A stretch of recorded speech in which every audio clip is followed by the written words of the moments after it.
行くぜ。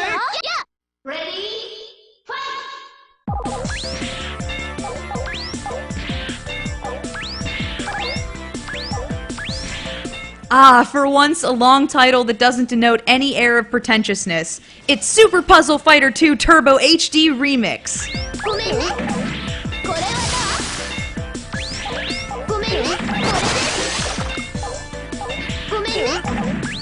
To spare everyone listening, I'll just go with the more common and much shorter name Puzzle Fighter.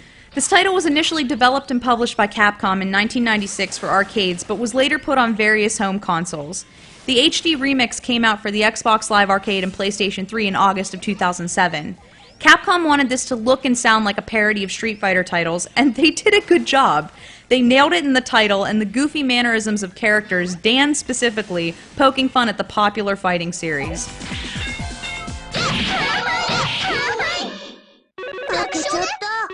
The gameplay is smooth and responsive, which is important in a puzzle fighter. The main, I guess it would be story mode, where you battle the computer, is fairly short if you're decent. Luckily, this game has various difficulties, modes, and multiplayer awesomeness. Much like Street Fighter 2 Turbo, this is a game you can come back to over and over again. I love this type of puzzle game. 2 link gems will drop from the top of the screen, and you can rotate the gems and place them accordingly in your allotted space.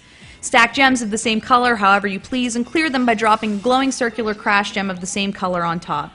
This chains through all of the similarly colored gems that are touching. Then you can use rainbow gems to clear all gems of one specific color from the screen.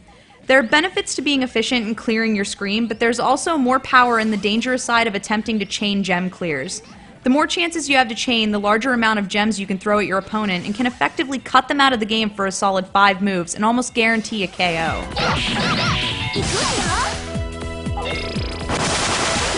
Although the method I just described is X mode, the core version of the game, there are 2 other different modes of gameplay.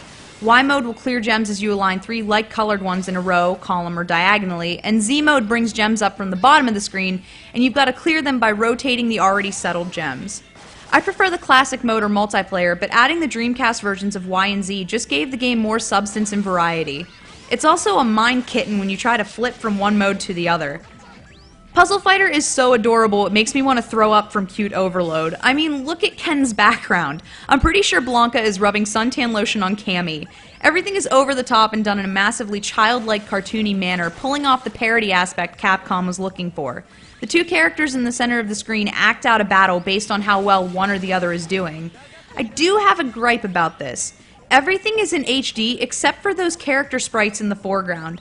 The graphics feel a tad disjointed, but luckily I rarely spend time looking at those characters and instead focus on exploding gems.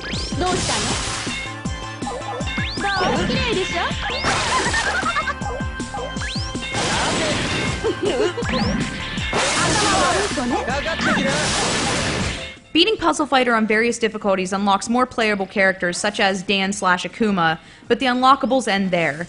Everything is instantly available, so what you see is what you get. It's a great pick-up-and-play game for casual gamers as the difficulties slowly ramp up, forcing you to think faster and consider the repercussions of your actions. It's easy for me to recommend this. If you like puzzle games and you haven't played this, I'm fairly surprised. If you love the Street Fighter or Darkstalkers franchise, I think this game is a must-have. Puzzle Fighter is a solid single or multiplayer puzzle experience utilizing the faces we already know and love. So sharpen your gem dropping, rotating, and stacking skills. I'll see you guys later. I'm actually itching for some puzzle combat.